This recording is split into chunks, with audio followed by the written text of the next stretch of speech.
পয়লা বৈশাখ উপলক্ষে তিতলির জন্য কি কি শপিং করলাম চলো আজকে সেগুলোই তোমাদের সাথে শেয়ার করব।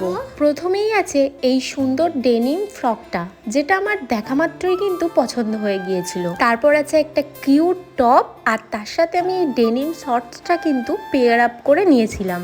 আর এই ট্যাঙ্ক টপটা তো তোমরা আগেই দেখেছো, অলরেডি একটা কালার তিতলি পয়লা বৈশাখের দিন পরেছিল।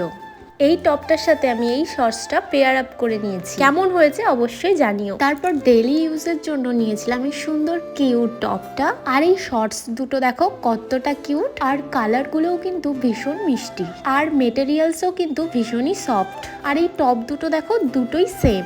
আমরা শপিং করে বাড়ি এসে দেখলাম তিতলির মিমি অলরেডি সেম টপ কিনে বসে আছে। কি আর করা যাবে, তাই সেম টপ দুটো হয়ে গিয়েছে। আর এই ইয়েলো কালারের ফ্লাওয়ার মোটিভের টপটা আর এই ফুল প্যান্টটাও কিন্তু তিতলির মিমি দিয়েছে। তিতলির দিদুন দিয়েছে এই কিউট 2 পিস চুড়িদারটার কালার কম্বিনেশন, গলার কাছে সিকোয়েন্সের কাজ সবকিছু আমার দারুণ পছন্দ হয়েছে।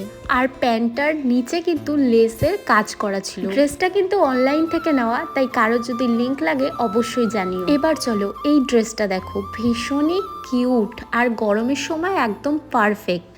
এবার চলো তোমাদের সাথে শেয়ার করি তিতলির ঠাম্মি তিতলির জন্য যে ড্রেসগুলো পাঠিয়েছে। প্রথমেই দেখো এই হোয়াইট কালারের ফ্রকটা, অলরেডি তিতলি এই ফ্রকটা একবার পরে নিয়েছে। এবার এই ইয়েলো ফ্রকটা দেখো, এটা কিন্তু তিতলির একটু বড় হয়েছে, তবে ও কয়েকদিন পরে এটা পরতে পারবে। আর আছে হোয়াইট আর রেডের মধ্যে এই ফ্রকটা। এই ছিল তিতলির পয়লা বৈশাখের জন্য শপিং। এবার তোমরা ঝটপট কমেন্ট করো দেখি কোনটা তোমাদের সব থেকে বেশি ভালো লেগেছে। চলো তাহলে এখনকার মতো আসি, টাটা বাই।